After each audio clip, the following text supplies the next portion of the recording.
महाराष्ट्र के सियासी संकट के बाद जिस तरीके से लड़ाई अब यहां पर चुनाव चिन्ह को लेकर देखने को मिल रही है कि शिवसेना का चुनाव चिन्ह शिंदे गुट का होगा या फिर शिवसेना के पास ही रहेगा, इसको लेकर बहुत सारे सवाल खड़े हो चुके हैं। लेकिन दूसरी तरफ बीएमसी चुनाव से पहले लड़ाई मजेदार है तो वहीं राज ठाकरे का ऐलान सबसे ज्यादा सुर्खियां बटोरता नजर आ रहा है। जी हां, राज ठाकरे फ्रंट से अपनी पार्टी को लीड करेंगे बीएमसी चुनाव में, इस बात का ऐलान होता नजर आया। तो वहीं दूसरी तरफ आप सभी को बता दें, देवेंद्र फडणवीस से मुलाकात करी थी राज ठाकरे ने। यहां पर जिस तरीके से देवेंद्र फडणवीस राज ठाकरे के घर पर खुद मुलाकात करने पहुंचे थे, उसको लेकर भी कई सारे राजनीतिक मायने निकाले गए। लेकिन बीते कुछ समय को अगर उठा के देखा जाए हालिया वाक्य को लेकर, तो रश्मि ठाकरे ने जिस तरीके से उद्धव ठाकरे के खिलाफ जो बगावत हो रही थी उसको रोकने के लिए तमाम डिसीजन लिए थे, तमाम ऐसे कई कठोर फैसले थे जो उनको पार्टी के खिलाफ जाकर लेने पड़े थे, जिसमें भले ही एकनाथ शिंदे से बातचीत करने को लेकर हो या तमाम ऐसे फैसले हों जहां पर बागी विधायकों की पत्नियों को फोन करके ये मनाने की कोशिश की गई थी कि अपने अपने पतियों को वापस बुला लो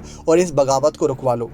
लेकिन कुछ खबरें ऐसी हैं जो हमेशा चर्चाओं का विषय रहेगी, जिसमें सबसे बड़ी खबर यह है कि राज ठाकरे जब पार्टी छोड़कर जा रहे थे, बगावत हुई थी, राज ठाकरे ने शिवसेना से अलविदा कहा था, तो क्या किसी ने रोकने की कोशिश करी थी या फिर सब राज ठाकरे को पार्टी से अलविदा करने के लिए मजबूर किए थे और इसमें किन किन के हाथ थे? सवाल ये बहुत बड़े हैं। आपको बता दें कि इसमें नाम सामने आता है रश्मि ठाकरे का भी, क्योंकि राजनीतिक तौर पर देखा जाए तो उद्धव ठाकरे कितने डिसीजन लेते हैं ये आप सब जानते हैं और जनता जानती है और समर्थक जानते हैं शिवसेना के। तो ऐसे में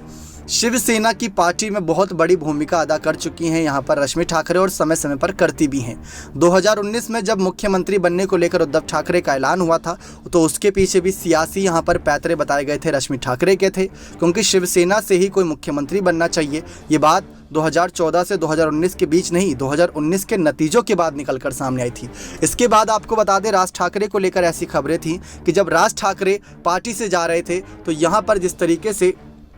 किसी ने भी रुकने के लिए कहा था, नहीं कहा था वो बात की बात है, लेकिन ये कहा गया था कि राज ठाकरे को पार्टी से अलविदा करने के लिए कुछ मजबूर किया गया था रश्मि ठाकरे के फैसलों के द्वारा भी। जी हाँ, ऐसा हम नहीं, कई मीडिया रिपोर्ट्स कहती नजर आई थी कि जब राज ठाकरे पार्टी से अलविदा कर रहे थे, उनके खिलाफ बगावतें हो रही थी, तो उसमें रश्मि ठाकरे के भी कुछ बड़े डिसीजन थे जो उद्धव ठाकरे ने ऐलान किया था। ये कयास हैं या सच हैं ये तो वक्त ही जानता है, लेकिन अब जो राज ठाकरे और एकनाथ शिंदे के फैसले हैं वो सचमुच बहुत बड़े फैसले हैं, जहां पर शिवसेना का चुनाव चिन्ह छीनना चाहते हैं, चुनाव चिन्ह अपने हिस्से में लेना चाहते हैं एकनाथ शिंदे का गुट, तो दूसरी तरफ राज ठाकरे बीएमसी चुनाव में बहुत बड़ी जीत जरूर जाते होंगे, क्योंकि जिस तरीके से बीजेपी से नज़दीकी की खबरें सामने आई राज ठाकरे की, वो सभी को विचलित कर रही हैं कि अगर बीजेपी के साथ राज ठाकरे मिल जाते हैं तो आने वाले वक्त में दिक्कतें और पैदा होती नजर आएंगी। तो उनको लेकर सवाल बहुत बड़े हैं, लेकिन जवाब यही है कि क्या रश्मि ठाकरे आने वाले वक्त में ऐसे ही कुछ और बड़े राजनीतिक फैसले रहती रहेंगी? अगर ये सच है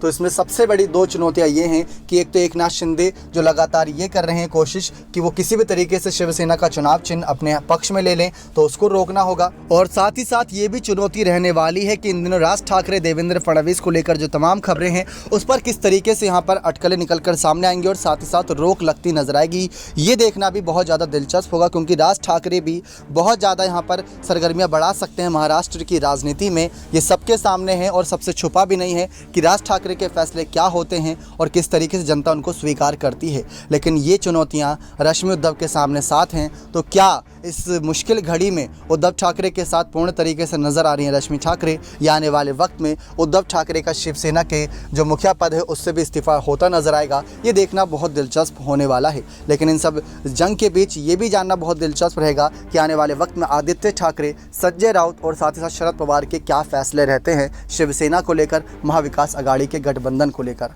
नेक्स्ट 9 न्यूज़ रूम की रिपोर्ट।